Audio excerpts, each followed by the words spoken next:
Matalim ang tinging pinukol kay Mateo ng mga kamag-anak ni Clea na makapasok sila sa loob ng funeraria. Nagsipaglayuan ang mga yon sa kanila at tinukupa ang kabilang bahagi na may katamtamang laki ng kwarto. He doesn't care nor does he mind. His only concern is the girl beside him who's looking at her grandmother's casket at the forefront of the wooden chairs. Kita sa mukha ni Clea ang hindi matatawarang lungkot. Parang tingin ni Mateo na matayin to ng magulang sa pangalawang pagkakataon kaya hinayaan niyang bumitaw to sa kanya para puntahan ang sariling lola. He remained standing and scanning the entire place, nestling his arms on his chest and stood still like a guard dog. Wala naman makapagsalita at nanahimik ang mga tao sa loob na nakamasid sa dalaga. Ngayon nakikita ng mga yon kung anong buhay na iwan kay Clea. Nagsasama-sama mga yon samantalang ang bata pinabayaan. Maupo ka na. Anang nga lulita ni Clea sa kanya. Saglit ni Mateo nilingon na matandang nakatayo sa mismong likuran niya at nakahawak sa kanyang mga braso pero umiling lang siya roon. Mamaya na, salamat. Aniya sa matanda at tumango naman tsaka ngumiti. Kanina pa si Mateo nagpapantasikohan sa mga titignon sa kanya na para bang kinikilala siyang pilit. Malamang na di makatulog ang matanda kung di maalala kung saan daw siya nakita. Hindi rin niya alam. Malay ba niya kung sa magazines niya? Di naman siya lumalabas sa TV o dyaryo. Sekreto naman ang buhay niya at ilang beses lang siyang pumayag na ma-feature sa isang business magazine. May dumi ba ako sa mukha, Yaya? Inarkohan ni Mateo ng kilay ang matanda na napakurap, tsaka alanganin ng ngumiti. Wala. Pogi ka kasi at iniisip ko kung saan kita nakita. O kung nakita na nga ba kita. Well, that's the truth essentially and there's no reason to get livid about it. He pursues his bottom lip. Lalong ngumiti lang ang matanda bago umalis sa tabi niya. Tumingin ulit siya sa gawin ni Clea at nakitang dalagang tahimik na umiiyak sa harapan ng kabaong. Pasimpleng lumapit na nakatatanda nitong pinsan ni si Alessandra, kaya tahimik naman siyang nagbasid. Pansin ni Mateo halos si isang mukha ng apat na magpipinsan, ang lahat kuha sa mukha ng mga Mendez. Pero iba na rin ang kanilabasan dahil iba-iba naman ang ina. Magandang babae ang nabuo ni Vlad at Denise. Kung siya kaya nakabuntis sa huli, maganda rin kaya ang baby nila? Kung ano-ano na naman naiisip niya pero si Clea pa rin ang maganda sa lahat at maganda pa ang ugali.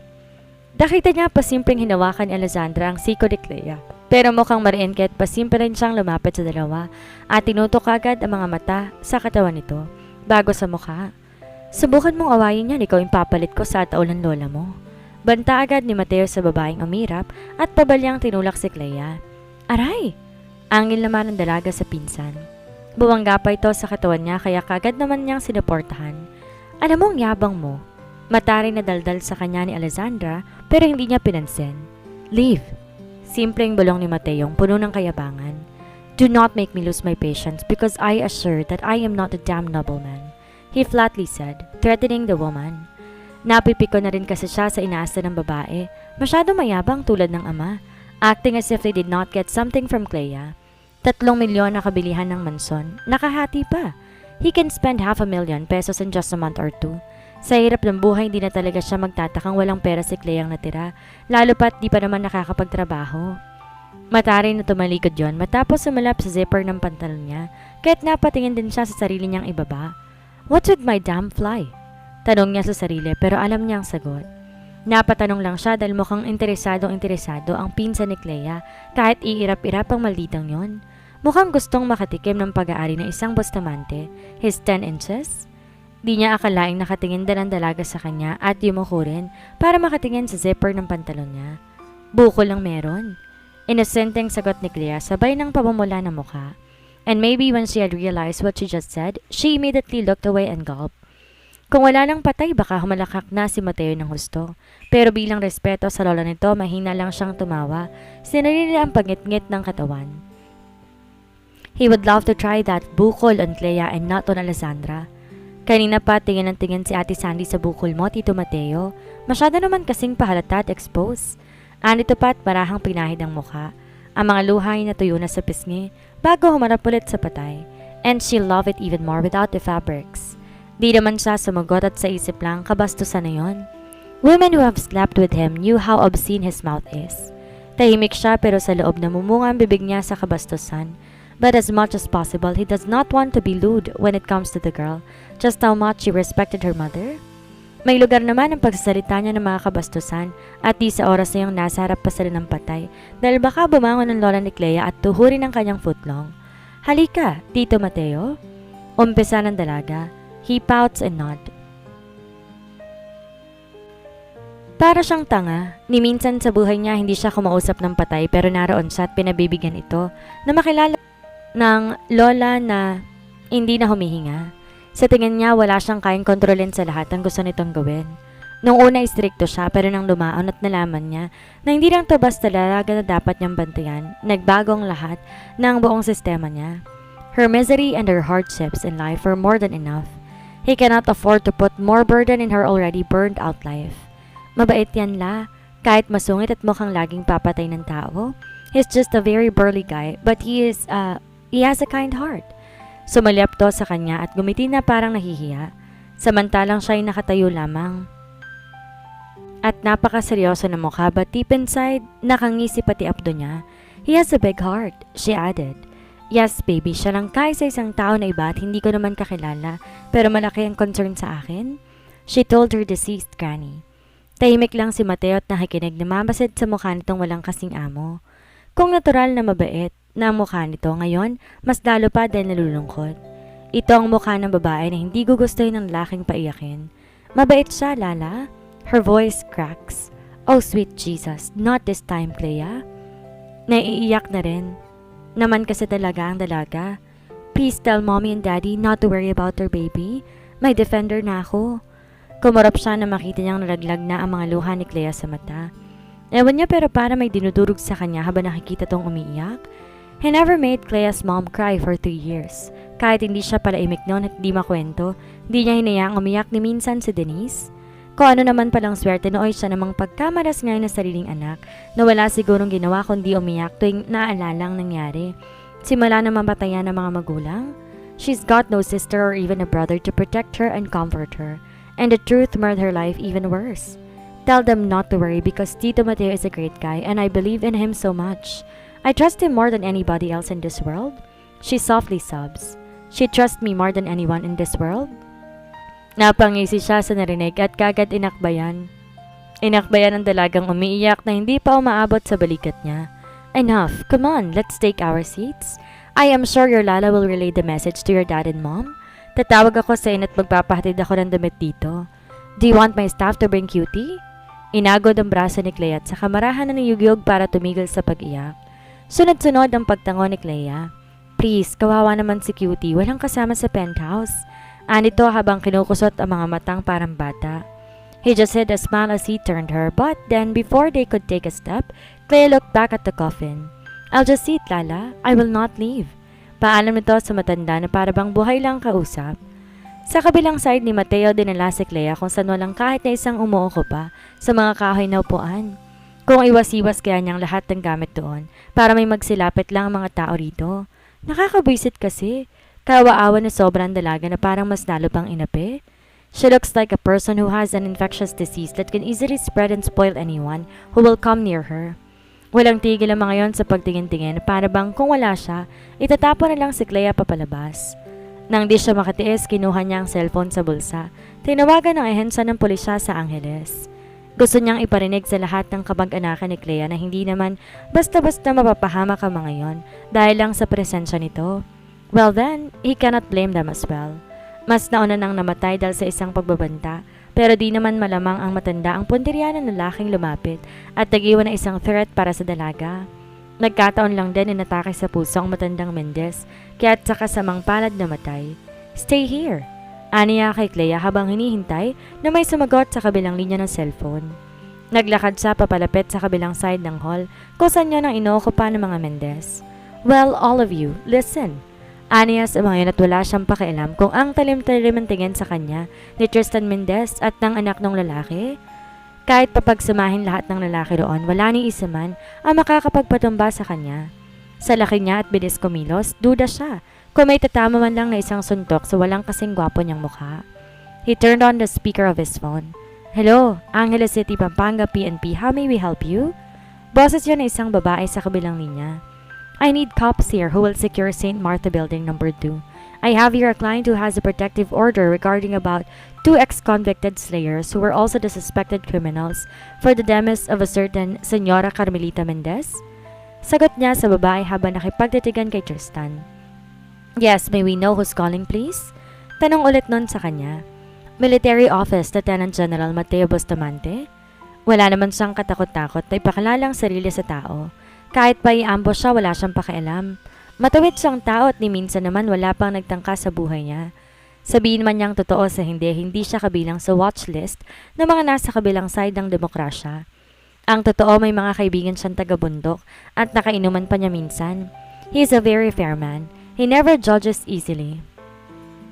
Oo, tagapagtuwid siya ng balikong landas ng gobyerno pero kahit nakaaway hindi niya basta-basta sinasaling kapag di naman sa pinakikialaman.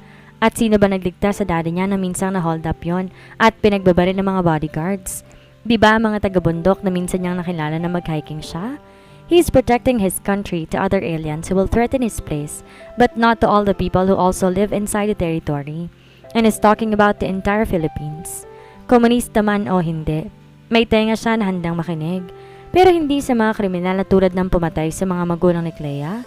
Oh, sorry, Lieutenant General. Yes, we will send some men there. Nandyan po ba si Miss Clea Mendez? Yes, and I'll kill anyone who will try to hurt her, he pronounced. And unfortunately, wala ni isa man sa mga kapamilya niyang gustong lumapit dahil sa takot na baka mamatay sila oras na napadikit sa bata. Bata? Ano bang pinagsasabi niya? Batang gusto niya. He stand corrected. They are all insane. Mariing bigkas ni Mateo. Nakita niya nagkatinginan ng mga yon at parang tinablan naman ng salita niya. Right away, Lieutenant General.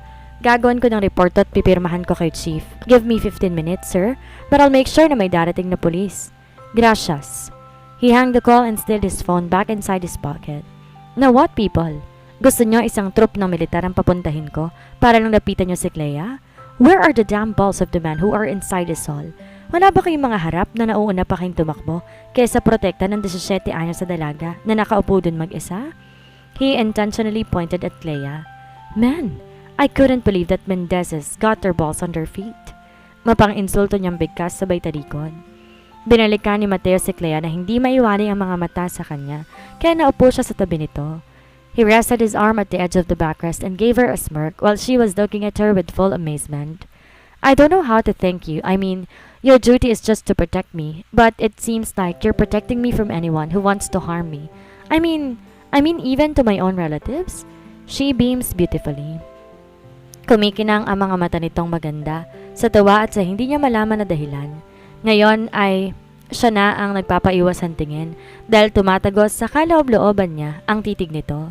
His eyes are suctioning his very soul and makes him want to evade the innocent yet very fiery gaze. Kailan lang ito ay umiiwas na siya pero ngayon baliktad na yata ang nangyayari because I find him harmful. Sagot ni Mateo at marahang pinaikot-ikot ang hinlalaki niya sa braso nitong nakalitaw sa suot na jumpsuit. Bigla ay may kung anong tumusok sa puson niya dahil sa sarili niyang kilos nang mapadikitan ng mga balat nila. Kaya tinigil na lamang niya. He rakes her upper body, studying how pretty she is wearing that suit. Ang walang iyang jumpsuit na kahit walang design liban sa puting stripes na parihaba, lalong gumanda ng suot na ni Clea. Do you think? She peeks through that space between him and looked at her own relatives. That's why he pulls back his stare. Yes, kita mo naman. Yung tiyuhin mong baliw kumakahatak sa siko mong wala pa sa kalahati ng braso niya. Nang isang linya na naman ang kilay niya sa inis, pero ngumiti lamang si Clea. Nabigla lang yata si Tito. Naman nito na ikinailing niya. That's not quite a reason. Kung lahat ng lalaki na bibigla ay mananakit, aba, lahat na yata ng babae pasapasang mukha araw-araw. That is not a reason for me. Ako kahit makapatay ako, hindi ko sasabihin na nabigla lang. It's my intention to kill, and so is your stupid uncle. It was his intention to threaten you and hurt you. Worse was to drag you out of this place. And if he will attempt doing it again, I will make sure I will drag him by his neck and... Salubong na salubong ang mga kilay niya sa inis. At di ni Mateo inasahan na paghihiwalay niyo ni Clea gamit ang dalawang hintuturo kaya napatigil siya. And you must stop because your BP is rising. She giggles childishly. Baka mas joke ka at mawalan ako ng defender. She landed her palm on his lap and he almost jumped on his seat when something hardened inside his jean. Mabuti na lamang at nakontrol niya. But it's obvious that he's having a nice hard-on. Lalo namang umangat ang pantalon niya kaya lang, inosente naman ang katabi niya kaya hindi yata mahalata. All that Clea knows was that Justice that she deserves. That black monster dick that had plunged deep inside her mother's pussy. It's all in his hands and he won't stop not until it dances at the base of his palm. By then, saka na siya babalik sa kampo para sa naiwan niyang trabaho. When Clea leans against his body, he shifts on his seat. Pinilit niyang hindi pinadikit ang kampo para sa naiwan niyang trabaho. When Clea leans against his body, he shifts on his seat. Pilit niyang hindi pinadikit ang harapan niya sa likod nito dahil baka mamaya'y kung ano pang sasabihin kapag naramdamang walang pinipiling lugar ang alaga niya at mabubuhay kung kailan gugustuhin. Yun lang torture talaga dahil nasisiko ang harapan niya.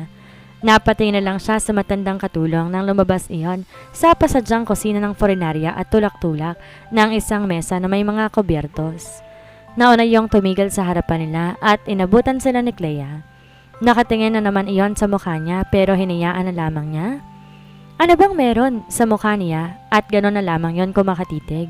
Masyado na tong naintriga sa closest nila ng dalaga?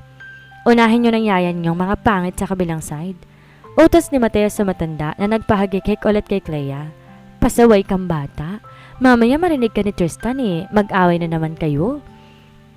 Napangiti namang sagot noon sa kanya. Barilin ko siya He mumbled but Clea immediately covered his mouth. Sige na po, Yaya Loring. Unahin niyo na po sina Tito Tristan. Okay lang po kami ni Tito Mateo. Sambit naman ito habang takip-takip ang bibig niya. O siya, ako na rin maglalagay ng pagkain sa inyo. Ihiwalay ko na, wala naman siyang magagawa. Ang pagkain ay para sa lahat, kahit pag-asas niya ang mga ito. Ani Loring, then we won't eat. Baka isumbat pa ng lalaki na yan. Angil niya matapos na pilit alisin ang kamay ni Clea sa mukha niya. Hindi ko to sinusumbat. Biglang sagot ng lalaki sa may kaliwang gawi niya. Mateo did not bother turning her back to his head to check who it was. Alam na alam niya sa boses na kahit minsan lamang niya narinig at base rin sa mukha ni Clea na napayoko at umusog lalo na sa kanya ay walang iba kundi si Tristan ang lalaki.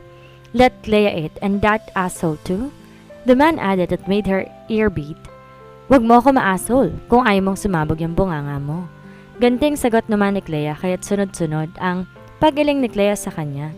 Nang tingnan niya ang mukha nito'y parang kailangan na nito ng isang linggong blood transfusion sa pagkaputla.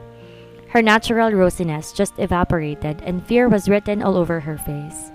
Nakakayom ang kamay nito sa may tiyan niya at kahit na nag-aagaw ang kalibugan at pagkawisit, mas matimbang pa rin ang pag-aalala niya. Tumigil na kayo ha? Iganon ninyong patay at maawa kayo sa bata. Kayong matatanda, kayong tumino.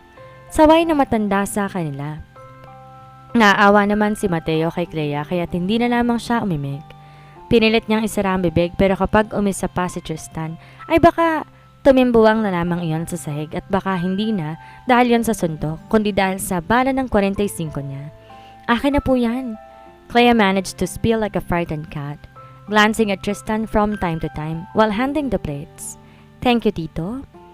Napunit pa ang labi nito sa isang takot pero magandang ngiti. Tsaka naman naglikot ang mga mata papunta sa platong hawak. Eat well, sagot naman ng lalaki kaya kamuntik pa siyang mainsulto na naman. Eat well? Pagkatapos ng lahat ng sinabi at ginawa, eat well?